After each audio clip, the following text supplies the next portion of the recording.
Have you ever been in a situation where you had to choose between your own safety and protecting someone else? I'm curious about where you're watching from tonight, because this story takes place on the unforgiving streets where that choice becomes a matter of life and death. Isabella Moreau pressed her back against the cold brick wall of the alley, listening to the distant sounds of the city that had become both her prison and her home. At 24, she had been homeless for 6 years, ever since aging out of the foster care system with nothing but a garbage bag of belongings and a social worker's tired smile, wishing her luck. The November wind cut through her thin jacket like a blade, and her stomach cramped with the familiar ache of hunger that had become her constant companion. She pulled her knitted cap down over her dark auburn hair and adjusted the backpack that contained everything she owned in the world. 3 changes of clothes, a water bottle with a crack down one side, a sleeping bag that had seen better days, and $43 in crumpled bills and coins. It was more money than she'd had in months, earned from helping an elderly woman carry groceries to her apartment building the day before. The woman had pressed an extra 20 into Isabella's palm, with shaking hands and kind eyes that reminded her of the grandmother she'd never known. The park across the street beckoned with its promise of a bench where she could rest for a while before the security guard made his evening rounds. Isabella had learned the patterns of the city like a survival manual. She knew which restaurants threw away food that was still good, which churches served meals on which days, and which public spaces would tolerate her presence during different hours. She knew the difference between the footsteps of someone who might offer help and someone who might cause harm. She had learned to trust her instincts above all else, because on the streets, a moment of poor judgment could mean the difference between life and death. As she approached the park, Isabella noticed a small boy sitting alone on a swing, his legs dangling too short to reach the ground. He couldn't have been more than 8 or 9 years old, with dark hair and olive skin, wearing clothes that probably cost more than she'd had in her hands all year. Designer jeans, a jacket that looked like real leather, shoes that gleamed even in the dim streetlight. Everything about him screamed money, privilege, safety. Everything about him being alone in this part of the city after dark screamed danger. Isabella's protective instincts, honed by years of looking out for other vulnerable people on the streets, immediately went on high alert. She had seen too many bad things happen to people who couldn't protect themselves. She had been one of those people more times than she cared to remember. The boy was swinging slowly, his head down, and even from a distance she could see the tension in his small shoulders that spoke of fear and uncertainty. She was about to approach him when she saw them. 3 men in dark clothing emerged from behind a cluster of trees, moving with the kind of purposeful stride that made Isabella's blood run cold. She had seen that walk before, in the darkest corners of the city where predators hunted those who had no one to protect them. But this felt different, more organized, more dangerous. These weren't desperate addicts looking for an easy target. These were professionals. One of the men reached inside his jacket, and Isabella caught the metallic glint of something that made her heart stop. She had never seen a real gun before, not this close, but she recognized the shape immediately. The man was moving toward the boy on the swing with deliberate intent, and the child was completely unaware of the danger approaching him. Time seemed to slow as Isabella's mind raced through her options. She could run. She could hide. She could pretend she hadn't seen anything and let whatever was about to happen unfold without her involvement. It would be the smart choice, the safe choice, the choice that would keep her alive to see another day. She had spent 6 years on the streets learning how to survive by staying invisible, by not getting involved in other people's problems, by putting her own safety above everything else. But as she watched the little boy's feet swing gently back and forth, completely trusting and unaware, something deep inside her rebelled against every survival instinct she had developed. This wasn't just someone else's problem. This was a child. A baby, really. Someone who had probably never had to worry about where his next meal was coming from or where he would sleep that night. Someone who deserved to keep that innocence, to keep that safety, even if it cost her everything. Isabella didn't remember making the decision to move. One moment she was frozen against the brick wall, calculating risks and probable outcomes, and the next she was running across the street with a speed she didn't know she possessed. Her backpack bounced against her spine, and her worn sneakers slapped against the pavement as she sprinted toward the playground. The first gunman raised his weapon just as Isabella reached the swing set. She didn't hesitate, didn't think, didn't calculate. She threw herself between the gun and the boy, wrapping her arms around his small body and pulling him down off the swing just as the first shot rang out. The bullet hit her in the shoulder, spinning her around and sending fire through her entire upper body. She heard the boy scream, felt his small hands grab onto her jacket as she used her own body to shield him from the second shot that tore through her side. The third bullet caught her in the thigh, and she fell to her knees, still clutching the child against her chest, still putting herself between him and the guns that kept firing. The fourth shot hit her in the back, and Isabella felt her strength leaving her like water pouring from a broken vessel. But she didn't let go of the boy. Even as her vision blurred and her body began to fail, she kept her arms wrapped around him, kept whispering into his ear that he was safe, that she wouldn't let anything happen to him. She could hear shouting now, men's voices calling out commands, the sound of running feet and car doors slamming. The boy was crying, calling for someone named Papa, his small hands pressing against the growing pool of blood that was soaking through her clothes. Isabella wanted to tell him it was okay, wanted to comfort him, but speaking required more strength than she had left. Through the haze of pain and approaching unconsciousness, she heard a man's voice, deep and commanding, filled with a fury that made the air itself seem to vibrate. Someone was kneeling beside her, carefully lifting the boy away from her failing grip, and she tried to hold on, tried to make sure he was really safe before she let the darkness take her. The last thing Isabella remembered was a pair of intense dark eyes looking down at her, a voice speaking in rapid Italian, and strong hands pressing against her wounds as someone shouted for an ambulance. She had done it. Whatever happened to her now, she had kept the boy safe. As consciousness slipped away, Isabella thought that maybe, for the first time in her life, she had done something that truly mattered. Vincenzo Romano arrived at the hospital 30 minutes after the shooting, his heart pounding with a fear he hadn't experienced since the day his wife died. His 80-year-old son Tommy was safe, checked over by doctors, and declared physically unharmed, but the woman who had saved his life was fighting for hers 3 floors above them. Vincenzo had built an empire through carefully calculated risks and strategic thinking. He was a man who controlled every variable, who planned for every contingency, who never left anything to chance. But tonight, a homeless stranger had done what all his money and power and careful planning had failed to do. She had protected his son when Vincenzo couldn't. She had taken 4 bullets meant for Tommy without hesitation, without knowing who the boy was or whether anyone would even care that she had died saving him. As he sat in the sterile waiting room, listening to his son's broken whispers about the lady who had covered him with her body, Vincenzo made a promise. If Isabella Moreau survived the night, if she fought her way back from the edge of death, he would spend the rest of his life making sure she never had to choose between safety and survival again. Isabella's first coherent thought when consciousness returned was that she must be dead, because there was no way the afterlife could be this comfortable. The bed beneath her felt like floating on a cloud, covered in sheets so soft they seemed to caress her skin instead of merely touching it.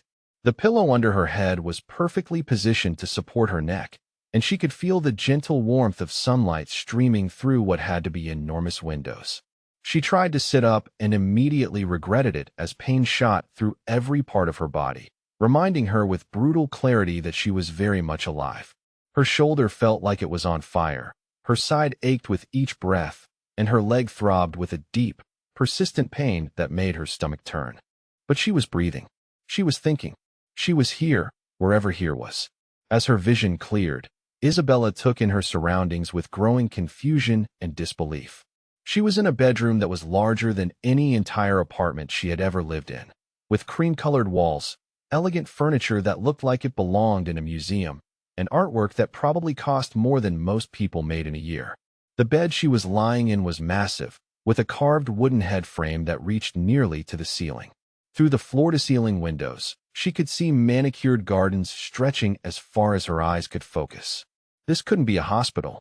Hospitals didn't have silk curtains or fresh flowers on the nightstand. They didn't smell like expensive cologne and cedar instead of disinfectant and fear. They didn't have Persian rugs on hardwood floors that gleamed like mirrors. Isabella tried to piece together her last clear memories. The park. The little boy on the swing. The men with guns. Taking the bullets meant for him. Everything after that was a haze of pain and voices and rushing movement. But how had she gotten from bleeding out on playground equipment to what looked like a palace? The door opened before she could formulate any theories, and a man stepped into the room with the kind of commanding presence that seemed to fill the entire space. He was tall, probably in his mid-30s, with dark hair and olive skin that suggested Mediterranean heritage. His face was angular and strong, the kind of bone structure that belonged in Renaissance paintings, but it was his eyes that caught her attention. Dark green with flecks of gold, intelligent and intense, but touched with something that looked like genuine concern. He was wearing an expensive suit that fit him perfectly, the kind of tailored clothing that screamed money and power. Everything about him radiated authority and control, from the way he carried himself to the careful way he approached her bedside. This was a man who was used to being in charge, used to having his commands followed without question. "You're awake," he said, and his voice was exactly what she had expected. Deep, slightly accented, the kind of voice that could probably convince people to do things they would normally never consider. "Thank God. We weren't sure you were going to make it through the first night." Isabella tried to speak and discovered her throat felt like sandpaper.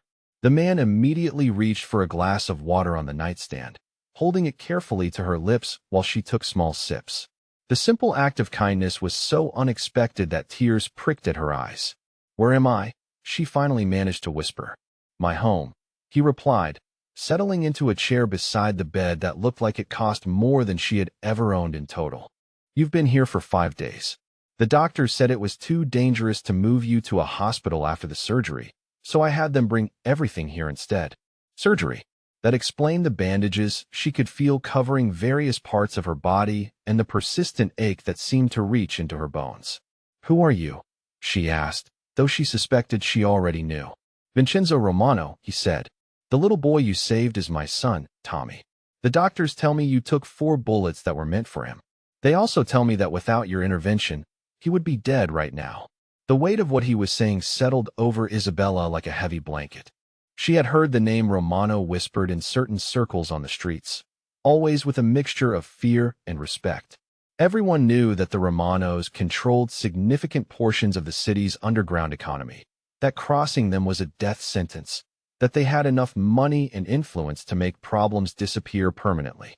She had saved the son of one of the most powerful men in the city, a man who could have anything he wanted with a phone call, who probably had armies of people whose job it was to protect his family. And she, a homeless nobody with $43 to her name, had been the one to keep his child safe. "I need to leave," Isabella said, attempting to sit up again despite the pain that shot through her entire torso. This was too much, too overwhelming, too far outside anything she understood. She didn't belong in a place like this, surrounded by luxury she couldn't even begin to comprehend. Vincenzo's expression became stern, and she caught a glimpse of the authority that had probably built his empire. "You're not going anywhere until my personal physician clears you medically. You nearly died, Isabella. Twice. Your body needs time to heal, and you need proper care. I can't pay for any of this," she said, her voice barely above a whisper. The medical bills alone would probably be more money than she could earn in several lifetimes. "I don't have insurance or money or anything you could want in return." Something shifted in Vincenzo's expression, a softening that made him look younger and less intimidating. "You misunderstand the situation. You saved my son's life. There is no amount of money that could repay that debt. Everything you need, every medical expense, every comfort, it's already taken care of. You will never have to worry about payment." Before Isabella could respond, the door opened again, and a small figure appeared in the doorway. The boy from the park, cleaned up now and wearing fresh clothes, but unmistakably the same child she had shielded with her body. He was hanging back uncertainly, clearly wanting to enter but not sure if he was allowed. "Tommy," Vincenzo said, and the love in his voice was unmistakable. "Come meet the lady who saved your life." The boy approached the bed with the careful steps of someone who had been taught to be respectful in serious situations. He was beautiful, with his father's dark hair and eyes that held an intelligence beyond his years. But there was something else there too, a sadness that no 80-year-old should carry. "Hi," he said quietly. "I wanted to say thank you for helping me." Papa says you got hurt because of me, and I'm really sorry. Isabella's heart clenched at the genuine remorse in his young voice. Oh, sweetheart, she said, reaching out instinctively to touch his hand. You have nothing to be sorry for. I chose to help you because that's what people should do for each other. You're not responsible for what those bad men did. Tommy's eyes brightened slightly at her words. Papa says you're going to stay here until you feel better. I was hoping maybe we could be friends. I don't have very many friends, and Papa says you're very brave. Over the boy's head, Isabella met Vincenzo's gaze and saw something there that made her breath catch. He was watching his son with the kind of fierce protective love that she recognized because she had felt it herself that night in the park. But there was grief there too, old pain that had settled deep into his bones. I would love to be your friend, Tommy, she said softly. Can you tell me about yourself? What do you like to do? As the boy began chattering about his favorite books and the dog he was hoping to get for his birthday, Isabella found herself relaxing despite the strangeness of her situation. There was something healing about his innocent enthusiasm, something that reminded her why she had been willing to risk everything to keep him safe. She caught Vincenzo watching her interact with his son, and the expression on his face was unreadable but intense. There was gratitude there, certainly, but something else too. Something that looked almost like wonder, as if he was seeing something he hadn't expected to find. My mama died when I was little, Tommy said matter-of-factly, in the way children sometimes shared profound truths without understanding their weight. Papa takes care of me now, but sometimes he gets really sad when he thinks I'm not looking. Tommy, Vincenzo said gently, but Isabella could hear the pain underneath his careful control. It's okay, Papa, the boy said with the wisdom of someone who had learned to comfort adults. Isabella seems nice, and she already knows about sad things because she helped me when I was scared. As Isabella looked between the father and son, both of whom carried their own wounds despite their obvious love for each other, she began to understand that maybe this arrangement wasn't just about her recovery. Maybe they needed something from her too, something that had nothing to do with debt or obligation and everything to do with the healing that could happen when broken people found each other. The realization terrified her almost as much as the men with guns had, but for completely different reasons. Over the next week, Isabella found herself falling into a routine that felt both foreign and surprisingly natural. Each morning, she woke to sunlight streaming through the massive windows and the scent of fresh coffee drifting up from somewhere in the house below.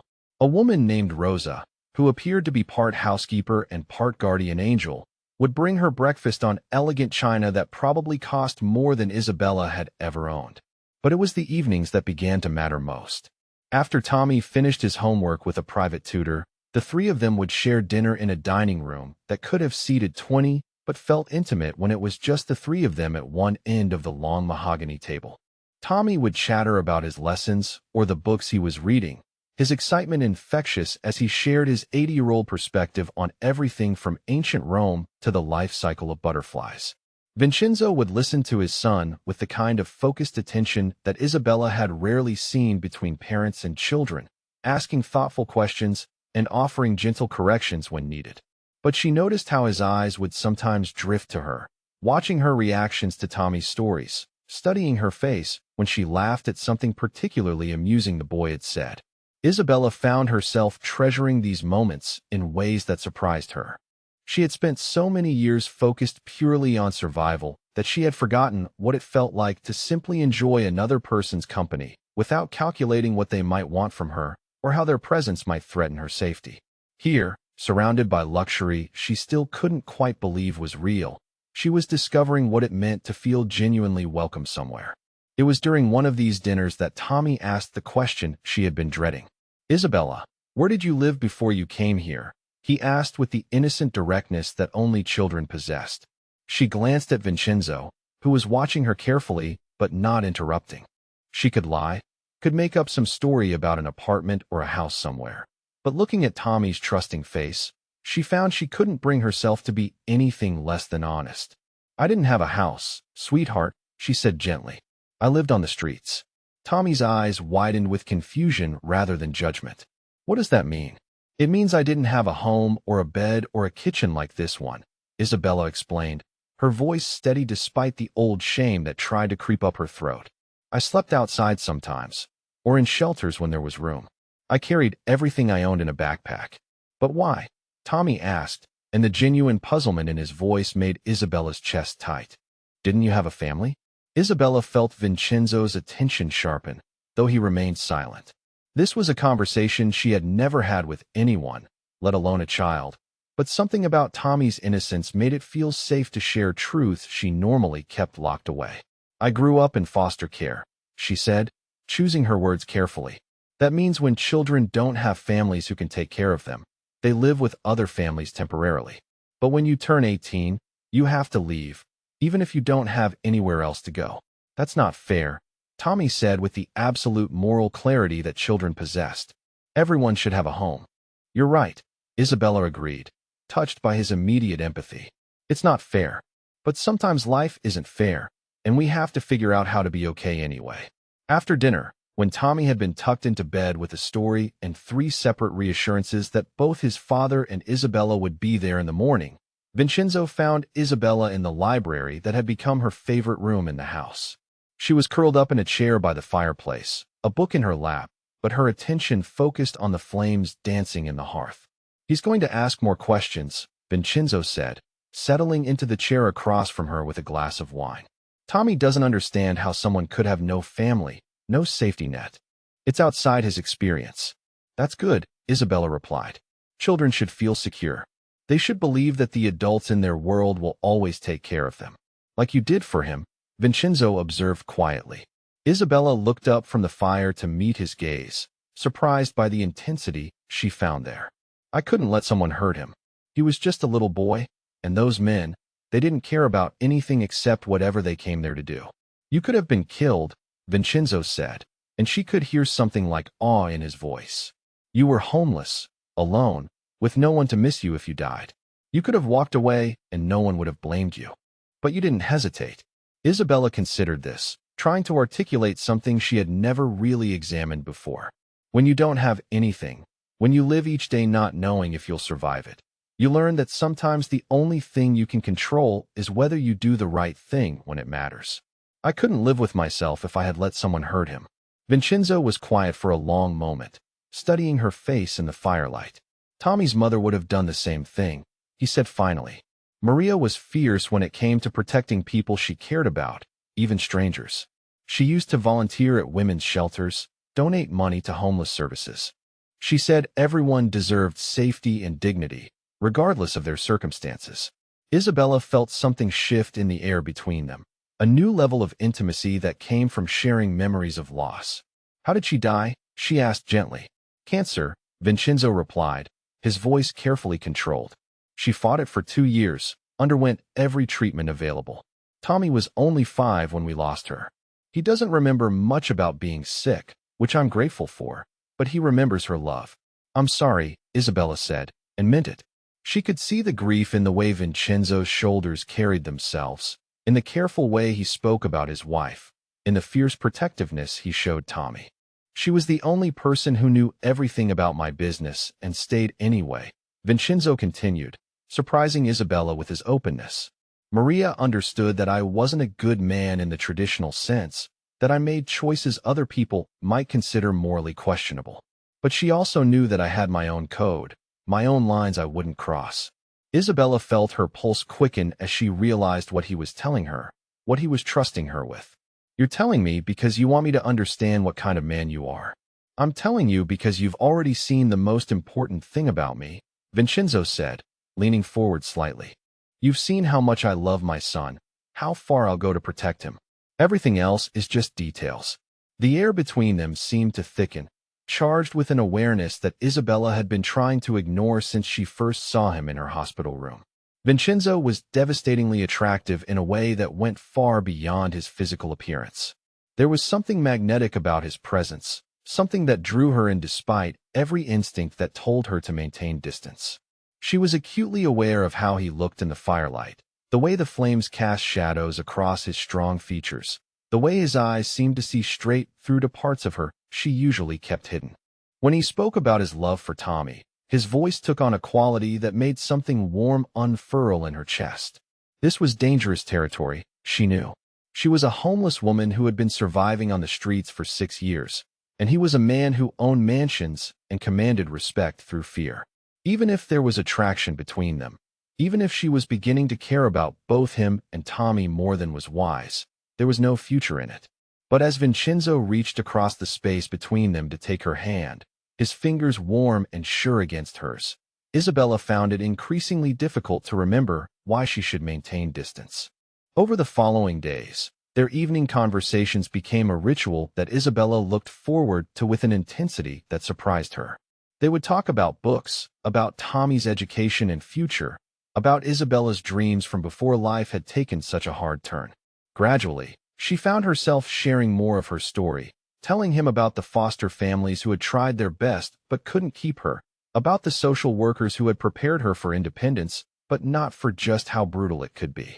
Vincenzo listened without judgment, asking thoughtful questions that showed he was genuinely interested in understanding her experiences rather than simply satisfying curiosity. In return, he shared pieces of his own history, telling her about growing up in a family where loyalty was everything and weakness could be fatal, about the weight of responsibility he had inherited along with his father's empire. It was during one of these conversations that Tommy woke from a nightmare, his cries echoing through the house with a desperation that had Isabella on her feet before she was fully conscious of moving. She reached his room at the same time as Vincenzo, but Tommy's arms reached for her first, clinging to her with the absolute trust that only children could offer. She held him while he sobbed about dreams where bad men came for him again, whispering reassurances in his ear and stroking his hair until his breathing began to calm. When she looked up, she found Vincenzo watching them with an expression that was part gratitude and part something deeper, something that made her pulse quicken. "He needs you," Vincenzo said quietly after Tommy had fallen back asleep and they were standing in the hallway outside his room. The way he said it, the intensity in his voice, made Isabella wonder if he was talking about more than just his son's nightmares. The moment when everything shifted came 3 days later, during what was supposed to be a routine physical therapy session. Isabella's injuries had healed remarkably well, but she still needed help with some of the exercises designed to restore her full range of motion. The physical therapist had canceled at the last minute, and Vincenzo had offered to help her through the routine. She should have said no. She should have waited for the therapist to reschedule. But something about the way Vincenzo offered, the genuine desire to help in his voice, made her agree before she could think through the implications. They were in the home gym, a room she had discovered during her exploration of the house, equipped with every piece of exercise equipment imaginable. Isabella was working on stretching exercises for her shoulder, trying to extend her arm above her head despite the persistent ache that remained from the gunshot wound. "I can't quite reach," she said, frustration creeping into her voice as her fingertips stopped several inches short of where they needed to be. "May I?" Vincenzo asked, stepping behind her. Isabella nodded, not trusting her voice. She felt his hands on her arm, warm and gentle, guiding her through the movement with careful pressure that helped her reach the full extension without causing pain. But what she hadn't anticipated was how aware she would become of his presence behind her, of the heat radiating from his body, of the way his breath stirred the hair at the nape of her neck. "Better?" he asked softly, and she could hear something in his voice that had nothing to do with physical therapy. Isabella turned within the circle of his arms, meaning to step away, but found herself face to face with him instead, close enough to see the gold flecks in his dark green eyes, close enough to feel the tension that suddenly filled the space between them. She watched his gaze drop to her lips and felt her own breathing become shallow. This was madness, she knew. She was still recovering from life-threatening injuries, still processing the complete upheaval of her circumstances, still trying to understand what her place was in this new world she had stumbled into. But as Vincenzo's hand came up to cup her cheek, as his thumb traced gently across her skin, Isabella found that logical thinking was becoming increasingly difficult. There was something between them that went beyond gratitude or circumstance, something that had been building through their evening conversations and shared concern for Tommy. Just as Vincenzo began to lean closer, just as Isabella felt her eyes beginning to drift closed in anticipation, Tommy's voice echoed through the house. "Papa." "Isabella, where are you?"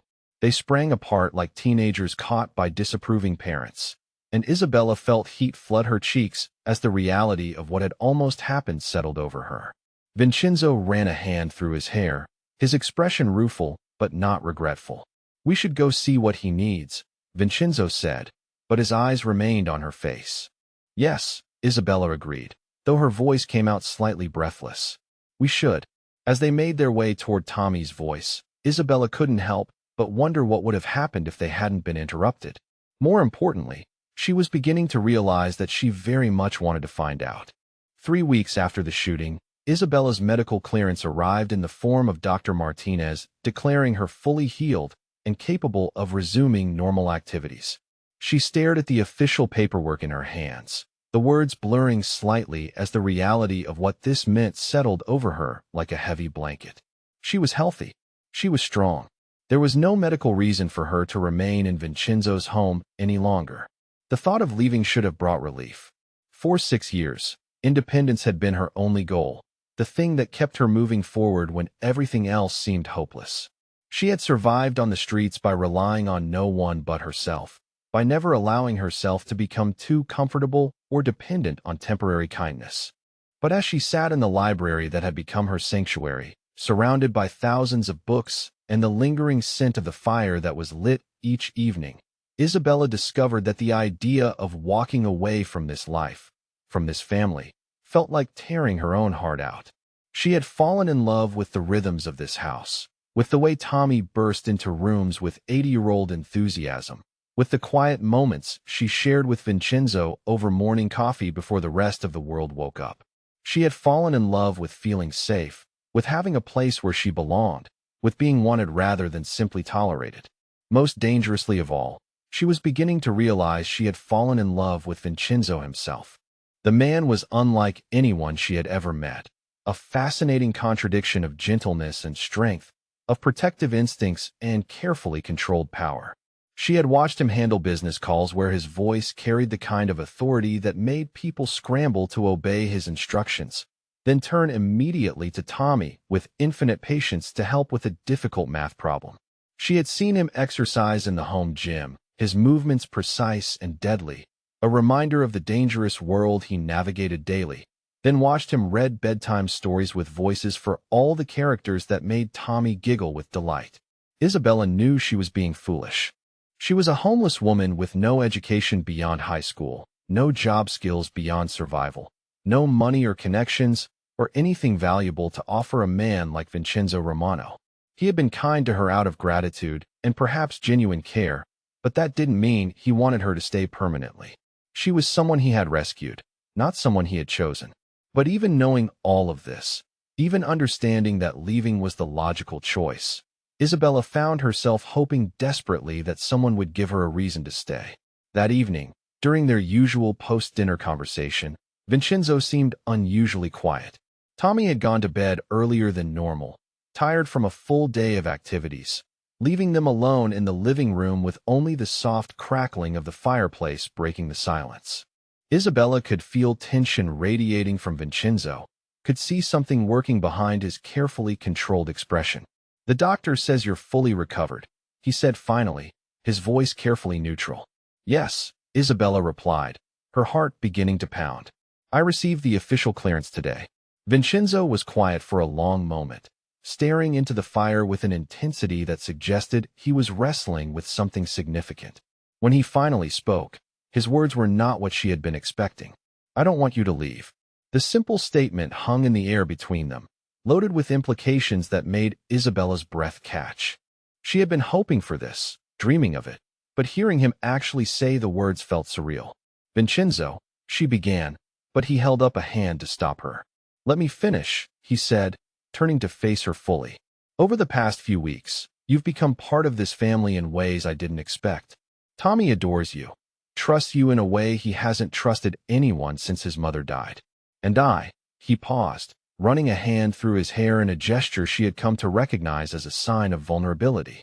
"I find myself looking forward to seeing you each morning, to sharing meals with you, to these conversations we have each evening. You've brought something to this house that has been missing for a very long time." Isabella felt tears prick at her eyes, hope and fear warring in her chest. "What are you saying?" I'm saying that I want you to stay permanently, Vincenzo said, his voice growing stronger, more certain. Not as a guest recovering from injuries, but as part of our family. Tommy needs a mother figure in his life, and you're already fulfilling that role better than anyone we've ever hired. And he reached across the space between them to take her hands. I need someone who sees me as more than just my reputation, someone who cares about the man I am when I'm not being the head of a criminal organization. Isabella stared at him, hardly daring to believe what she was hearing. You want me to stay because Tommy needs a nanny and you need someone who doesn't judge you? Something shifted in Vincenzo's expression, frustration, and something deeper flickering in his dark green eyes. That's not what I'm saying at all, and you know it. He stood up abruptly, beginning to pace in front of the fireplace with the kind of restless energy she had learned to associate with him when he was dealing with particularly challenging business situations. But this wasn't business. This was personal, and watching him struggle with words that clearly didn't come easily made something warm unfurl in Isabella's chest. I'm not good at this, Vincenzo said, stopping in front of her chair. I haven't had to explain my feelings to anyone since Maria died. But you deserve honesty, so here it is. I'm attracted to you, Isabella. I have been since that first day when you woke up and the first thing you tried to do was leave to avoid being a burden. I'm attracted to your strength, your compassion, the way you put yourself between my son and danger without a second thought. I'm attracted to the way you listen when Tommy talks about his school projects like they're the most important things in the world, and the way you challenge me when you think I'm being overprotective. Isabella's heart was racing now, hope blooming in her chest despite her attempts to maintain reasonable expectations. But Vincenzo wasn't finished. I want you to stay because I'm falling in love with you, he said, the words coming out in a rush as if he had been holding them back for weeks. I want you to stay because the idea of you leaving, of going back to the streets or to some shelter, makes me feel like someone is tearing my chest open. I want you to stay because Tommy lights up when you're around in a way he hasn't since his mother died, and because I can't imagine coming home each night to a house that doesn't have you in it. Isabella stood up slowly, her legs feeling unsteady as the full impact of his words settled over her. All of her rational thoughts, all of her careful arguments about why this couldn't work, seemed to evaporate in the face of the raw honesty in his voice. I'm scared, she whispered, the admission tearing from her throat before she could stop it. I'm scared because I've been alone for so long that I don't know how to be part of something like this. I'm scared because I care about you and Tommy so much that it terrifies me. I'm scared because I don't know what I have to offer you except gratitude and feelings that I don't know how to handle. Vincenzo closed the distance between them in 2 quick strides, his hands coming up to frame her face with a gentleness that contrasted sharply with the intensity in his eyes. You offer yourself, Isabella. Your courage, your kindness, your strength. You offer a heart that's big enough to love a broken family and help us heal. That's more than I ever dared to hope for. When he kissed her, it was nothing like the tentative, almost kiss they had shared in the gym. This was deep and sure and full of weeks of suppressed longing, a claiming that made Isabella's knees weak and her entire body come alive with sensation. She had been kissed before, during her brief attempts at relationships in her late teens, but nothing had prepared her for the way Vincenzo kissed her, like she was precious and desired and essential to his happiness. She kissed him back with everything she had, pouring all of her gratitude and affection and desperate hope into the connection between them. When they finally broke apart, both breathing hard, Vincenzo rested his forehead against hers. Stay, he said quietly. Please. Yes, Isabella whispered, and felt something that had been tightly wounded in her chest finally begin to relax. I'll stay. What happened next felt inevitable, like a tide that had been building for weeks finally reaching the shore. Vincenzo led her upstairs to his bedroom, a space she had never entered but that felt welcoming rather than intimidating. The room was large but not ostentatious, decorated in warm earth tones that made it feel like a sanctuary rather than a display of wealth. He was patient with her in ways that made her heart ache, taking time to show her with actions as well as words that she was precious to him, that her pleasure and comfort mattered more than his own desires. Isabella had expected to feel awkward or overwhelmed, but instead she found herself melting into his touch, into the whispered endearments he murmured against her skin, into the sense of being cherished that was completely foreign to her experience. For years, Isabella's body had been a tool for survival, something to be protected and preserved but never enjoyed. In Vincenzo's arms, she discovered what it meant to be touched with reverence rather than need, to be desired for who she was rather than what she could provide.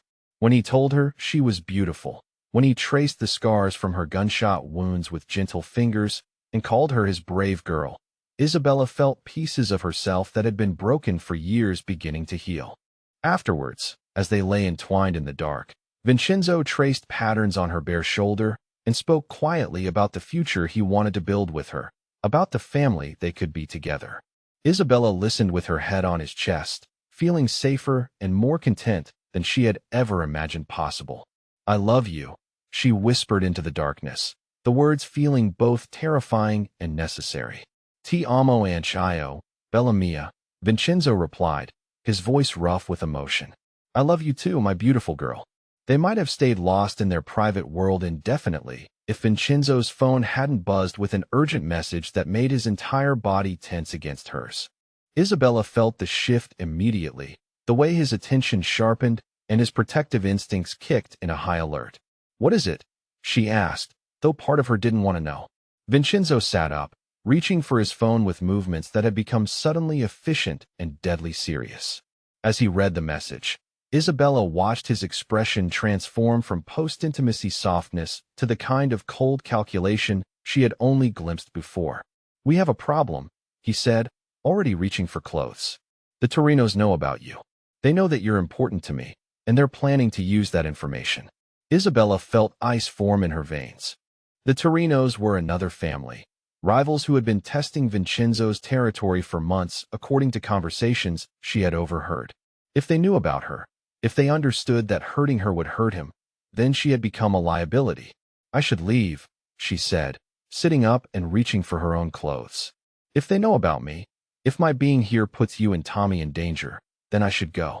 Vincenzo's hand on her wrist stopped her movement, his grip gentle but unyielding. "You're not going anywhere," he said, his voice carrying the kind of authority that had built his empire. "This is exactly what they want, to make us afraid, to make us doubt ourselves. But I don't run from threats, Isabella, and I don't abandon the people I love." "But what about Tommy?" Isabella protested. "What if they try to hurt him to get to me?" Something dangerous flickered in Vincenzo's eyes, a reminder of exactly how powerful and ruthless he could be when his family was threatened. "They can try," he said, his voice deadly quiet. "But they'll discover that threatening my family was the last mistake they'll ever make." As Isabella watched him transform from the gentle lover she had just been with into the cold, calculating Don who controlled half the city's underground, she realized she was seeing all sides of the man she had fallen in love with. The tender father, the passionate lover, and the dangerous protector were all equally real, all equally part of who he was. "Are you ready for this?" Vincenzo asked, turning to face her as he finished dressing. "Because once you commit to staying, once you accept being part of this family, there's no going back. My world is dangerous, Isabella. People will try to hurt you to hurt me, and I'll do whatever is necessary to protect you. That might mean things you're not comfortable witnessing." Isabella thought about everything that had led her to this moment. The streets that had taught her about survival and protecting the vulnerable. The foster system that had shown her how temporary most good things were. The moment in the park when she had chosen to risk everything for a child she didn't know. All of it had prepared her for this choice. This moment when she could either run towards safety or stay and fight for the family she had found. "I'm ready," she said, and was surprised to find that she meant it. "I've never had anything worth fighting for before. I'm not going to let fear take it away from me now." "How do you feel about taking on challenges that others might run from?" "It's something I think about when I look at situations where people have to choose between safety and love, between the easy path and the one that leads to everything they've ever wanted." Vincenzo's smile was fierce and proud and full of love that made Isabella's heart swell. "Then we face this together," he said, pulling her close for one more kiss. "Whatever comes next, we face it as a family." The attack came on a Tuesday afternoon when Isabella was walking with Tommy through the private gardens behind the house. It had been 2 weeks since Vincenzo received the warning about the Torinos, 2 weeks of increased security and careful precautions that had begun to feel routine rather than urgent. Isabella had started to believe that perhaps the threat had been neutralized through whatever behind-the-scenes negotiations Vincenzo conducted in his world of careful violence and strategic power plays. She should have known better. She should have remembered that men like the Torinos didn't make idle threats, that they planned and waited and struck when their targets felt safest.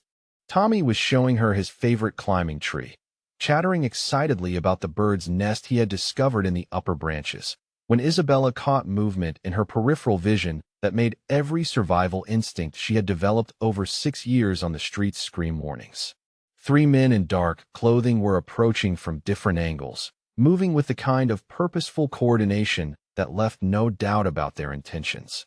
Isabella's heart slammed against her ribs as recognition flooded through her. This was exactly like the park, exactly like the moment when she had seen men with guns moving toward Tommy with deadly purpose. Except this time, she wasn't a stranger making a split-second decision to help. This time, she was family, and Tommy was her responsibility to protect. "Tommy," she said, keeping her voice calm despite the adrenaline coursing through her system. "I need you to climb that tree right now, as high as you can go, and don't come down until your papa or I tell you to." "But I want to show you the nest," Tommy protested, his 80-year-old mind not yet processing the danger that was closing in around them. "Now, Tommy," Isabella said, and something in her voice made him look at her more carefully. The boy was intelligent, had been raised in a world where obeying quickly could mean survival, and he immediately began climbing without further questions. Isabella positioned herself at the base of the tree just as the first man reached them. He was tall and heavy-set, with cold eyes that held the kind of casual cruelty she recognized from the worst people she had encountered on the streets. But unlike those desperate addicts and petty criminals, this man moved with professional confidence, certain of his ability to complete whatever task he had been given. "Miss Moreau," he said, his voice carrying a slight accent she couldn't place, "you're going to come with us quietly, and no one needs to get hurt." "I'm not going anywhere," Isabella replied, her voice steadier than she felt. "Whatever you want from me, we can discuss it right here." The man smiled, and the expression was more frightening than his earlier coldness had been. "What we want is for Vincenzo Romano to understand that his family isn't as protected as he thinks it is.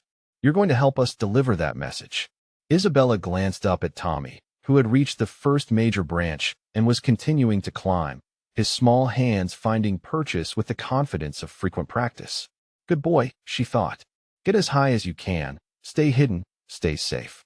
When she looked back at the 3 men who were now surrounding her, Isabella felt something shift inside her, a transformation from victim to protector that was as natural as breathing.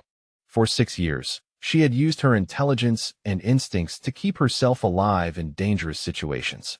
Now she would use those same skills to keep Tommy safe, no matter what it cost her. "You made a mistake coming here," she said, her voice carrying a confidence that surprised even her. "This isn't some random woman you can grab off the street. I belong to this family now, and Vincenzo Romano doesn't negotiate with people who threaten his loved ones." The lead man's expression darkened at her defiance. "We'll see how long that attitude lasts," he said, reaching inside his jacket. Isabella saw the gun and moved without conscious thought, diving to the side just as the first shot rang out.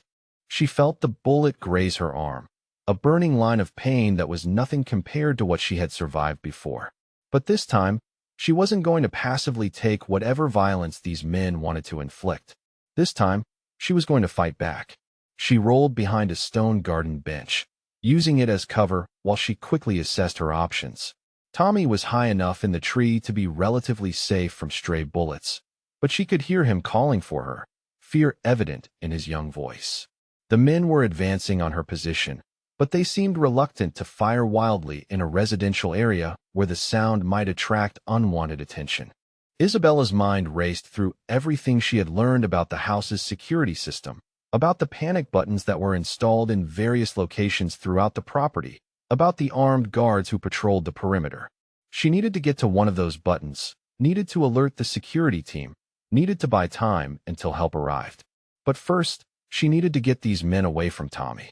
Standing up from behind the bench, Isabella began running toward the far end of the garden, deliberately making noise and drawing the attackers after her. She could hear them following, could hear one of them speaking rapidly into a radio, coordinating their movements with the efficiency of professionals. She made it halfway to the house before the second shot caught her in the shoulder, spinning her around and sending her to her knees in the carefully manicured grass. Pain exploded through her upper body, but Isabella forced herself to keep moving, crawling toward the stone wall where she knew there was an emergency button hidden behind a decorative panel. Isabella. Tommy's voice echoed across the garden, high and terrified, and she knew he could see what was happening despite her efforts to lead the danger away from him. Stay in the tree, sweetheart, she called back, hoping her voice carried enough authority to keep him in place. Your papa is coming. She didn't know if that was true, didn't know if the security system had been triggered, or if anyone was aware of what was happening in the garden. But she needed Tommy to stay hidden, needed him to believe that help was coming, needed to give him hope even if she wasn't sure she had any herself. The lead attacker reached her just as her fingers found the emergency button. She pressed it with all the strength she had left, hearing the subtle chime that indicated the alarm had been activated throughout the house. Then rough hands were grabbing her, hauling her upright despite the blood streaming down her arm. You've caused enough trouble, the man said, pressing the barrel of his gun against her temple. Time to go. That was when the shooting started in earnest. Isabella heard the distinctive crack of high-powered rifles coming from multiple directions, the sound of Vincenzo's security team engaging with practiced efficiency. But more than that, she heard something that made her heart both soar with relief and clench with fear. Vincenzo's voice, raised in fury that carried clearly across the garden, issuing commands in rapid Italian. He had come for her, just as she had promised Tommy he would. What happened next was over so quickly that Isabella's mind struggled to process all of it. The man holding her was suddenly jerked backwards, and she found herself on the ground again, this time with Vincenzo's body covering hers protectively. Around them, she could hear gunfire and shouting, the sounds of a brief but decisive conflict. When the shooting stopped, the silence felt almost unnatural after the chaos that had preceded it. Vincenzo lifted his head to look at her, his hands running over her injuries with gentle efficiency, even as his face remained hard with barely controlled rage. How bad? He asked, his voice tight with emotion he was working to contain. Not bad, Isabella managed to say, though her shoulder felt like it was on fire, and she could feel blood soaking through her shirt. I've had worse. Vincenzo's expression softened for just a moment at her attempt at humor, but the dangerous glitter in his eyes remained. Are you hurt anywhere else? Did they touch you inappropriately? Just my arm and shoulder, Isabella assured him. Tommy, is he okay? I made him climb the tree, told him to stay hidden. Papa. Tommy's voice came from above them, and Isabella looked up to see him scrambling down from the branches with 80-year-old agility. As soon as his feet hit the ground, he was running toward them, tears streaming down his face. Isabella. Tommy threw himself into her arms, careful of her injuries but needing the physical reassurance of her presence. I was so scared. I thought they were going to take you away like they took Mama. Vincenzo's face went white at his son's words, and Isabella realized that Tommy's greatest fear wasn't just losing her, but losing another mother figure to violence. She held him as tightly as her injured arm would allow, whispering reassurances while meeting Vincenzo's eyes over the boy's head. Never, she promised Tommy. I'm not going anywhere. It's going to take a lot more than a few bad men with guns to separate me from you. As Vincenzo's men finished securing the area and medical personnel arrived to treat her wounds, Isabella found herself surrounded by evidence of what it meant to threaten Vincenzo Romano's family. The three attackers were dead, eliminated with the kind of professional efficiency that spoke to years of experience handling threats. There would be no trials, no lengthy legal proceedings, no opportunity for the Torino family to make another attempt. This was justice as it existed in Vincenzo's world, swift and permanent. Later, after her shoulder had been properly cleaned and bandaged, after Tommy had been comforted and reassured and finally convinced to go to bed, Isabella found herself alone with Vincenzo in the living room where they had shared so many quiet conversations. But tonight felt different, charged with the aftermath of violence and the stark realization of how close they had come to losing everything they had found together. I could have lost you today, Vincenzo said, his voice rough with emotions he rarely let show. When I got the security alert, when I realized what was happening, I felt something I haven't experienced since Maria died. Complete, overwhelming terror. Isabella reached for his hand with her uninjured arm, twining their fingers together in a gesture that had become natural between them. But you didn't lose me. I'm here. I'm safe, and Tommy is safe. That's what matters.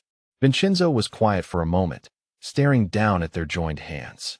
What you did today, protecting Tommy, drawing them away from him despite your own danger, it proved something I already knew but needed to see confirmed.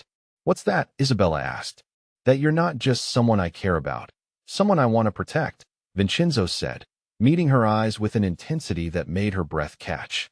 You're my partner, my equal, someone who will fight for this family as fiercely as I will. You're not a weakness to be exploited, Isabella. You're a strength that makes us all stronger. Before she could respond, Vincenzo dropped to one knee beside her chair, producing a small velvet box that made Isabella's heart stop beating entirely. I was planning to do this differently, somewhere romantic with flowers and music and all the traditional elements, he said, his voice steady despite the emotion shining in his eyes. But today made me realize that we don't have the luxury of assuming there will always be time for perfect moments. Marry me, Isabella. Be my wife, Tommy's mother, the heart of this family. Help me build something beautiful out of all the ugly things in my world. Isabella stared at the ring nestled in the box, a stunning diamond surrounded by smaller stones that caught the firelight and threw sparkles across the walls. But more than the physical beauty of the proposal, she was overwhelmed by what it represented. Security, belonging, love that was strong enough to weather violence and uncertainty. Yes, she whispered, then louder, her voice full of joy and certainty. Yes, Vincenzo, I'll marry you. As he slipped the ring onto her finger and pulled her into his arms for a kiss that tasted of relief and triumph and promises for the future, Isabella marveled at the journey that had brought her to this moment. 6 months ago, she had been alone on the streets with nothing but a backpack and the will to survive. Tonight, she was engaged to the man she loved, surrounded by a family that had chosen her just as she had chosen them. Tomorrow would bring new challenges, she knew. There would always be threats in Vincenzo's world, always dangers to navigate and enemies to defeat. But for the first time in her life, Isabella understood what it meant to have something worth fighting for, and people who would fight alongside her no matter what came next. The wedding took place 6 weeks later in the gardens where Isabella had nearly lost everything and instead found the courage to claim it all. She had insisted on the location despite Vincenzo's concerns about security, needing to transform the space where she had been attacked into something beautiful and meaningful. Under an arch of white roses and baby's breath, with the late spring sun casting everything in golden light, the place where violence had once threatened their family became the setting where they officially became one. Isabella stood in front of the full-length mirror in the guest bedroom that had been converted into a bridal suite, hardly recognizing the woman staring back at her. The dress was simple but elegant, ivory silk that flowed like water over her curves, with delicate lace sleeves that covered the scars from her gunshot wounds. Her dark auburn hair had been swept up in an elegant chignon, with tiny pearls woven through the strands that caught the light like stars. But it wasn't the expensive dress or professional styling that made her look different. It was the glow of happiness that seemed to radiate from her skin, the confidence in her posture that came from knowing she was exactly where she belonged, the peace in her expression that spoke of someone who had finally found home. Rosa, who had become something between a surrogate mother and a best friend over the past months, fussed with the train of Isabella's dress while tears of joy threatened to ruin her carefully applied makeup. "You look like a princess," Mija, the older woman said in her heavily accented English. "Mr. Vincenzo is going to cry when he sees you." "I hope not," Isabella laughed, though her own eyes were suspiciously bright. "Tommy will never let him live it down if he cries at the wedding." As if summoned by his name, a knock came at the door and Tommy's voice called out, "Isabella, can I come in? I have something for you." "Of course, sweetheart," Isabella replied, and the door opened to reveal Tommy in his ring-bearer outfit, a miniature version of his father's dark suit that made him look impossibly grown up and heartbreakingly young at the same time. He was carrying a small jewelry box that he handled with the careful reverence of someone who understood they were trusted with something precious. "Papa said I should give this to you before the ceremony," he said, offering the box with slightly shaking hands. Inside was a delicate gold necklace with a pendant that made Isabella's breath catch. It was a small charm in the shape of two intertwined hearts, one larger and one smaller, with tiny diamonds that sparkled like captured sunlight. It was Mama's, Tommy explained, his voice serious and sweet. Papa said she would want you to have it because you're going to be my new mama now, and she would be happy that someone who loves me is wearing it. Isabella knelt down so she was at Tommy's eye level, despite Rose's protests about wrinkle the dress. "Oh, sweetheart," she whispered, her voice thick with emotion. "Are you sure? This is very special, something that belonged to your first mama." Tommy nodded solemnly, but his eyes were bright with excitement rather than sadness. Papa explained that people can have more than one mama if they're really lucky. He said my first mama gave me life, but you saved my life, so now you're both my mamas. And he said the best way to honor my first mama is to be happy with my new mama. Isabella felt tears spill over despite her attempts to preserve her makeup, overwhelmed by the generosity and wisdom of this 80-year-old boy who had lost so much and still had room in his heart for more love. She pulled him into a careful hug, mindful of both their formal clothes. "I love you so much, Tommy," she whispered into his hair. "Being your mama is the greatest honor I could ever have." "I love you too," Tommy replied, his voice slightly muffled against her shoulder. "And I'm glad Papa is marrying you, because now no one can take you away from us." The ceremony itself was intimate, attended only by Vincenzo's closest associates and their families, people who had become Isabella's chosen family over the months she had spent learning to navigate this world.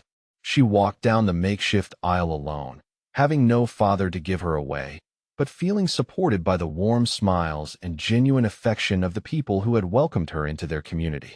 Vincenzo waited for her under the flower arch, devastatingly handsome in his dark suit, his hair perfectly styled, but his eyes soft with emotion as he watched her approach. When she reached him, he took her hands and leaned close enough to whisper in her ear. "You're the most beautiful thing I've ever seen," he said, his voice rough with feeling. "Thank you for saying yes to this crazy life." "Thank you for asking," Isabella replied, squeezing his fingers. The ceremony was conducted by an old family friend who had known Vincenzo since childhood, a man whose warm demeanor and genuine affection for the couple made the formal words feel personal and meaningful. When it came time for the vows, Isabella spoke from her heart about the journey that had brought her to this moment, about finding family in the most unexpected places, about learning that true strength came from allowing yourself to love and be loved in return. Vincenzo's vows were a promise of protection and partnership, of respect and devotion, of building a life together that honored both their pasts and their hopes for the future. When he promised to love her through whatever challenges their world might bring, Isabella knew he meant every word. Tommy performed his ring-bearer duties with 80-year-old seriousness, walking slowly down the aisle with the wedding bands on a satin pillow, his face a mask of concentration as he made sure not to drop the precious cargo. When the priest pronounced them husband and wife, Tommy cheered louder than anyone else, his excitement infectious as Vincenzo kissed his new bride under the California sunshine. The reception was held in the ballroom of the house, transformed with thousands of white flowers and twinkling lights that made everything feel magical. Isabella danced with her new husband to a song that spoke of enduring love and second chances, surrounded by people who had become family not through blood, but through choice and loyalty and shared commitment to protecting each other. But the moment that meant the most came later in the evening, when Tommy pulled both Isabella and Vincenzo onto the dance floor for what he declared a family dance. As the three of them swayed together to music that was probably too slow for an 80-year-old's taste, Isabella caught sight of their reflection in the ballroom's mirrors and marveled at the image they created. A family, complete and happy and whole. 6 months later, Isabella stood in the same garden where she had been attacked, where she had been married, watching Tommy play on the elaborate swing set that had been installed as an early birthday present. Her hand rested protectively on the gentle curve of her belly, where their baby was growing strong and healthy, a physical symbol of the love she and Vincenzo had built together. The pregnancy had been a surprise, discovered during a routine medical checkup that had sent Vincenzo into a panic of protective instincts and excited preparation. He had insisted on hiring additional security, upgrading the already extensive safety systems, and consulting with the best obstetricians in the city. But underneath the typical expectant father anxiety, Isabella could see his deep joy at the prospect of expanding their family. Tommy was thrilled about becoming a big brother, already making plans for all the things he would teach the baby and showing off the nursery. They were preparing with the kind of proprietary pride that came from knowing he was an essential part of this growing family. Vincenzo emerged from the house, carrying 2 cups of herbal tea, a concession to Isabella's current caffeine restrictions that he had embraced with characteristic thoroughness. He settled beside her on the garden bench, wrapping his free arm around her shoulders as they watched their son play with the boundless energy of childhood. "Do you ever think about that night in the park?" Isabella asked, her voice soft with contentment rather than sadness. "About how different things could have been if I had made a different choice." "Every day," Vincenzo replied, pressing a kiss to her temple. "But not with regret. With gratitude. You saved Tommy's life that night, but you saved mine too, in a completely different way. You brought love back into this house, gave me a reason to be more than just a man who controls territory and settles disputes with violence." Isabella leaned into his warmth, feeling the baby flutter in response to her contentment. "I used to think I didn't deserve a family, that people like me were meant to survive alone. But Tommy needed someone to protect him, and you needed someone to love, and I needed to learn that being wanted isn't the same as being a burden." As they sat together watching their son play in the golden afternoon light, Isabella reflected on the incredible journey that had brought her to this moment. 18 months ago, she had been sleeping in alleys and counting coins for her next meal. Tonight, she would fall asleep in the arms of the man she loved, in a house filled with laughter and security, carrying a baby who would grow up knowing they were cherished and protected. The transformation still felt surreal sometimes, like a fairy tale that might disappear if she examined it too closely. But the wedding ring on her finger was real, the baby in her belly was real, and the family they had built together through choice and commitment and fierce loyalty was absolutely, unquestionably real. Tommy ran over to them, grass stains on his school uniform and joy lighting up his face. "Mama, Papa, come push me on the swings," he demanded with the imperious confidence of a child who knew he was loved beyond measure. Isabella stood carefully, her hands still resting on her growing belly, and followed her husband and son toward the playground equipment. As Vincenzo began pushing Tommy's swing with careful strength, sending the boy soaring toward the sky with delighted laughter, Isabella thought about how perfect this ordinary moment was. What's something you're grateful for that you never expected to find? Sometimes I think about how the biggest changes in our lives come from moments when we choose love over fear, when we decide to protect something precious even when it seems impossible. This was her life now. Not the desperate survival she had known for so many years, but genuine happiness built on a foundation of mutual love and respect, and shared commitment to protecting what mattered most. Isabella had learned that family wasn't something you were born into, but something you created through the choices you made and the people you chose to stand beside when life became dangerous or uncertain. As the sun began to set over their garden, painting everything in shades of gold and rose, Isabella Romano smiled and prepared to go inside to the home she had found, the family she had chosen, and the future they were building together one precious day at a time.